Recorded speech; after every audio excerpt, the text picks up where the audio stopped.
Lucy, a young student facing housing and financial problems, tries to support herself by working multiple jobs. After her classes, Lucy swallows a medical research pill and then heads to a cafe where she works as a waitress. In the evening, she relaxes at a bar and meets a girl who shows interest in her. The two indulge in illicit substances and later join some men at a table. They struggle to decide who will spend the night with the charming Lucy, so she suggests flipping a coin. An older man wins the girl, but she doesn't specify when their intimacy will happen. After flipping the coin a couple more times, the lucky stranger gets the chance to spend the night with Lucy and takes her home. The next morning, she returns to her place. Without money to pay the rent, Lucy is forced to work off her stay and clean the bathroom tiles. Her relationship with the residents is terrible, and she dreams of living independently. Soon, she finds another part-time job in an office, organizing papers. Her mother calls and offers to send her money to ease Lucy's life in any way possible. After work, she takes care of Birdman, bringing him food and drinks. Despite her efforts, there is still a shortage of money for a living, so Lucy responds to an advertisement in the student newspaper. During the interview, Clara tells the girl about her new job but first asks if she has any harmful habits. She also inquires whether Lucy takes any medications or has any drug allergies. Clara offers her a job as a waitress in a private elite club, serving dishes to clients in lingerie. Lucy shouldn't expect career advancement and should see this opportunity as a chance to earn easy money that she can spend on education and various whims. After the interview and a thorough examination, Lucy goes for cosmetic procedures and visits Birdman again. He hardly leaves the house and is in a terrible depression due to detoxification. Lucy is the only one helping him through this difficult stage of life, becoming not only his best friend, but also the girl he is in love with. In the evening, Clara's assistant, Thomas, calls Lucy and arranges a meeting. Upon receiving the call, she promptly meets the man and they head to an elite club where, along with other girls in lingerie, they serve wealthy elderly men. At some point, one of the clients decides to play a prank on the young and charming Lucy by grabbing her leg. She accidentally breaks a decanter of expensive liquor, but the club manager doesn't scold her and pays her for the shift. Upon returning home, Lucy counts her easy money and burns one of the bills, feeling more liberated and independent than ever before. The next morning, she goes to the office without much effort, as the pay here is meager compared to her job at the elite club. In the evening, Lucy returns to her new job and then goes to a bar to spend the night with a random stranger. In the morning, she visits Birdman and asks the guy if he loves her. He not only has affectionate feelings for her, but is also willing to marry her, as Lucy is the only one he has. Shortly after, Thomas calls her and offers a more lucrative job. Lucy goes to a countryside villa and notices another beauty struggling to reach her car. Afterward, she meets Clara, who suggests taking a shower and inquires about Lucy's well-being. Here, she will have to sleep under the influence of a powerful sleeping drug, unaware of what will happen to her.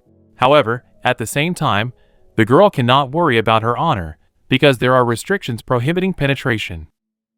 Lucy agrees to all the rules and fears nothing, so they drink tea with a sleeping potion and she lies down in bed, naked. Shortly after, Clara, who brought the first client, enters the room where the sleeping beauty lies.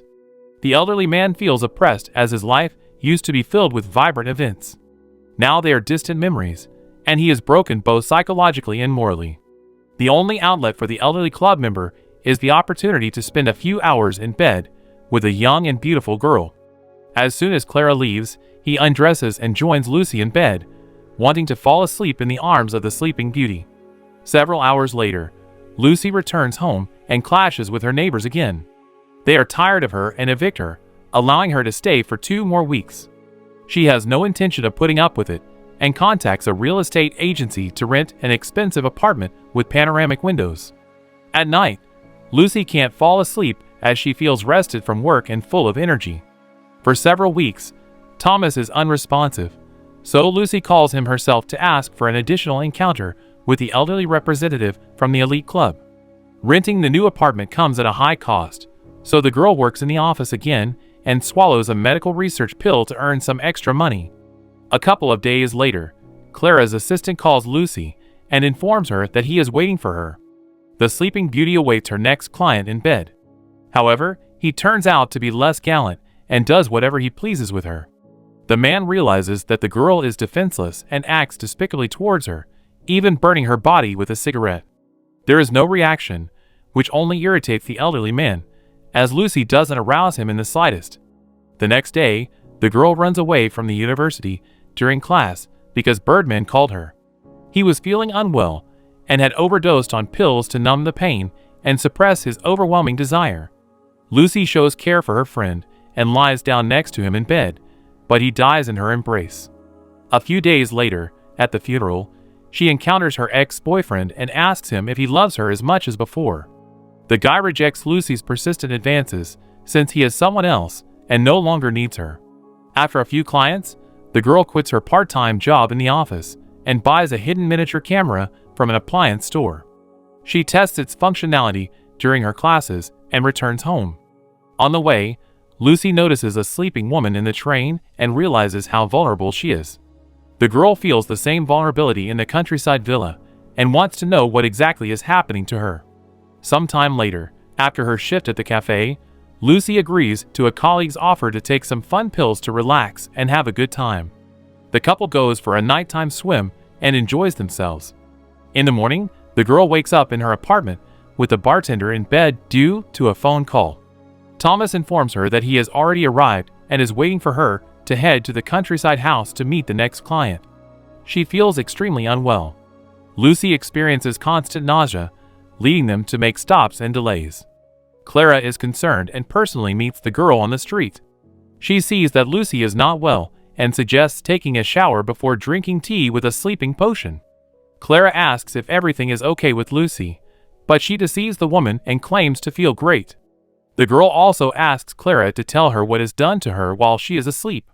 Clara has no intention of revealing the secret to the clients as it could harm the reputation of the elite club and increase the risk of blackmail. Lucy goes to the bedroom and lies down in bed. As soon as she is alone, she retrieves the camera hidden in her mouth and walks unsteadily towards the vase in the wall niche to set it up opposite the bed. The client and Clara approach, so she hastily returns to bed and falls asleep. Within minutes, the room is occupied by the same elderly man who was Lucy's first client. He asks Clara to administer a quadruple dose of the sleeping potion as he is tired and wants to end his life. Sometime later, Clara returns to the room, opens the windows, and checks on the old man, confirming that he is dead. She tries to wake up Lucy and show her the client, as she has nothing to fear and no intention to blackmail him. Noticing that Lucy is in a critical condition and on the verge of death, Clara performs artificial respiration and revives her. The Sleeping Beauty sees the man lying next to her, asleep in eternal slumber, and horror overwhelms her. Lucy screams furiously, realizing that death walks hand in hand with her. Now, it is not only happening to her in life, but also in her dreams.